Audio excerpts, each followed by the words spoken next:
आइए जानते हैं आज की कहानी में कर्म बड़ा या भाग्य। अक्सर युवा सोचता है कि बिना कुछ किए ही उसे वह सब कुछ मिल जाए जो वह चाहता है। इस पर लगातार बहस हो रही है कि भाग्य बड़ा है या कर्म। क्या कुंडली देखकर हम अपना कर्म करें? क्या ग्रह की दशा देखकर यह फैसला ले कि हमें कौन सा कदम कब उठाना है? अनंत काल से इस विषय पर बहस चली आ रही है कि कर्म महत्वपूर्ण है या भाग्य। जीवन में अगर आपको कुछ पाना है तो मेहनत तो करनी ही पड़ेगी। मंजिलें उन्हीं को मिलती है जो उसकी ओर कदम बढ़ाते हैं।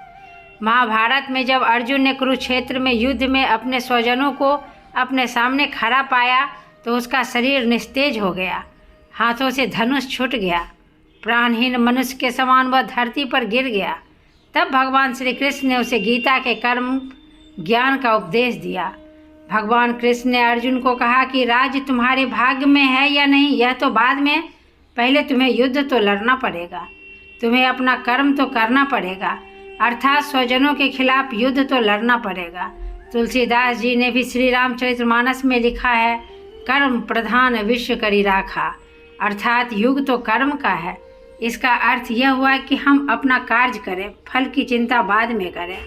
किसान जब खेत में बीज बोता है तो उसे यह नहीं पता होता है कि बारिश होगी या नहीं, जमीन में से बीज से अंकुर फूटेगा या नहीं, अगर पौधे आ भी गए तो उस पर फल आएंगे या नहीं।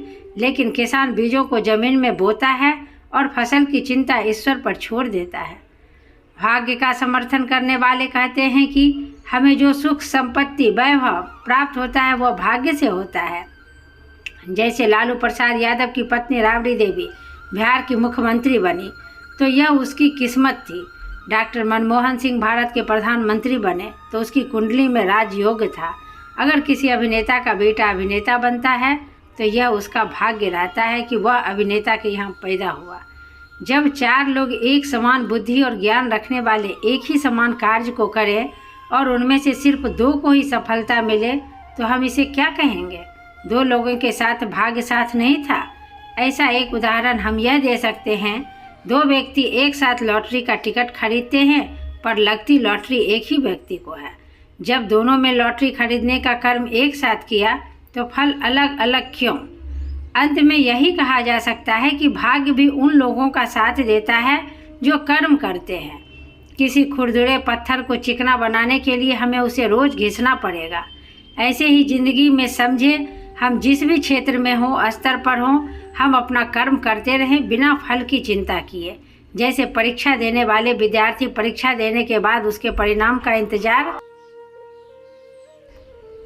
करते आता। यह अंतहीन बहस यह है कि भाग्य बड़ा है या कर्म, इसके बारे में सबके पास अपने अपने तर्क हैं। लेकिन हर हाल में हमें सकारात्मक सोच के साथ जीवन में कुछ उल्लेखनीय करने के लिए प्रेरणा लेनी चाहिए। यदि आपको ये कहानी पसंद आया हो तो हमारे चैनल को सब्सक्राइब और वीडियो को लाइक ज़रूर करें। Thank you.